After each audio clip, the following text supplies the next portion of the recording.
loot. Oh. The Dark Zone. It's lawless. It's lucrative.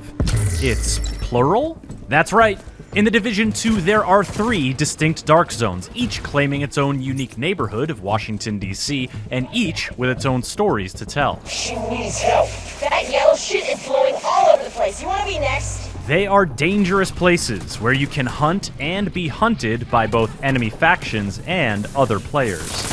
And the dynamics are evolving to give you new reasons to go rogue and more ways to score sweet gear. Initiating rogue protocol. But the Dark Zones aren't the only multiplayer option we checked out. We also went a few rounds with the new organized PvP modes. Here's what we learned. Crime pays. There's a new way to go rogue for fun and profit in the Dark Zone. Become a thief. Break into a locked chest or steal the entire contents of a DZ drop, and you'll earn more loot than you normally would. You'll also be marked rogue and become vulnerable to attack from your fellow agents. Watch out, there's one coming for you. But your thievery will reveal a hidden signal. Follow it by completing more rogue actions, and you can eventually unlock a secret entrance to the Thieves' Den. In the Thieves' Den, you'll have access to a special vendor with valuable wares, and you'll have your rogue status cleaned and cleared. Clean loot. Dark Zone extractions are a tempting target for players looking to go rogue and rob their fellow agents. So securing your contaminated loot is always a bit risky. However, in the Division 2, some of the loot you find in a Dark Zone will be clean. That means you can equip it whenever you like, and you can't lose it if you die, so your DZ runs will be that much more lucrative. Normalization. If a player with powerful gear rolls up on a player with weak gear, the results could be messy. Oh, get stuck. That's where normalization comes in. In the Division 2, most Dark Zones will be normalized, which means all gear and weapon stats are brought within a narrow range, so no one totally outclasses anyone else. While you can still take your prey down quickly with a clever ambush, you now have a better chance to react, survive, and decide whether you want to retreat or push the engagement. They're flanking right. Flanking right. Down, I'm down.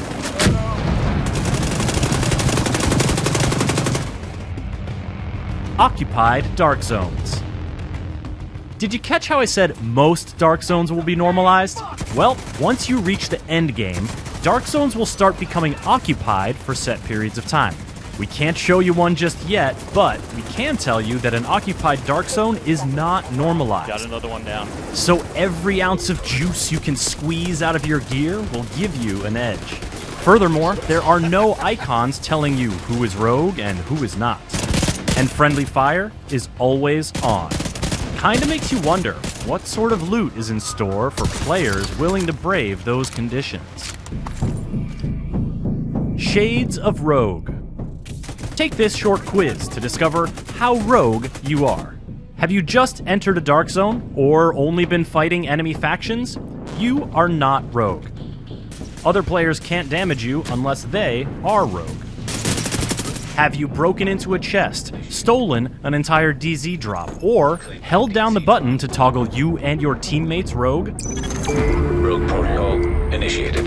Then you are rogue. You can attack other players to earn XP, gain currency, and steal their loot, but any other player can try to take you out. Have you turned rogue and taken out another player? You are now disavowed rogue. Your agent status is disavowed. The red icon means you are more visible on the map to other players, so watch your back.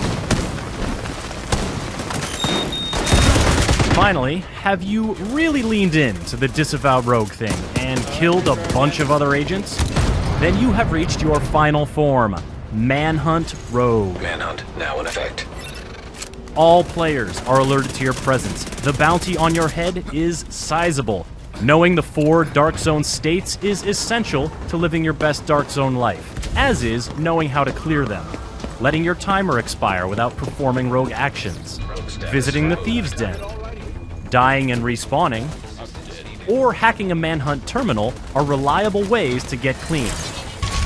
But if you want to double down, you can sabotage the manhunt terminal. This will make your manhunt more difficult, but also more rewarding. Just remember, you still have to find and access another terminal to lose the manhunt and get your loot. Ease into it. Now, if you're having visions of getting jumped by other players immediately upon entering a dark zone, fear not. Your first visit to a dark zone will be a PvE mission, so you'll only have enemy factions to worry about. These missions give you a chance to learn how that dark zone turned dark, and get to know the lay of the land.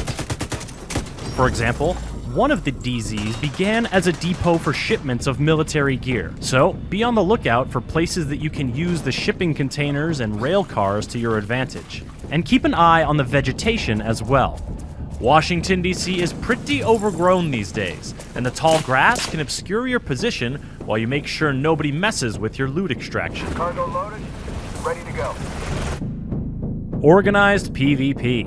When you just want to mix it up with your fellow agents, Conflict is the place to do it. This is where you'll find organized PvP, with 3 custom-made maps and 2 modes at launch: Skirmish and Domination. Yep, here they come.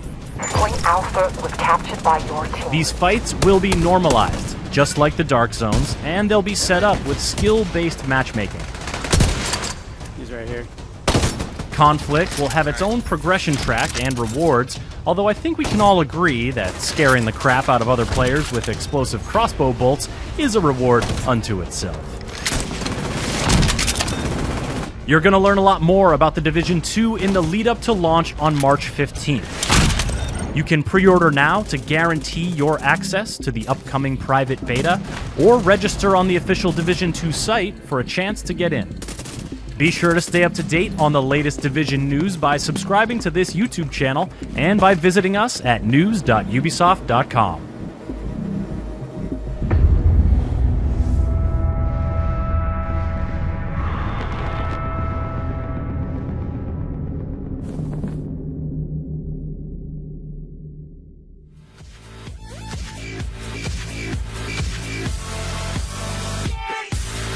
Like and share if you enjoy the video and think others might benefit from this, and of course subscribe and hit the notification button if you are new to the channel and want to be notified every time I post a video.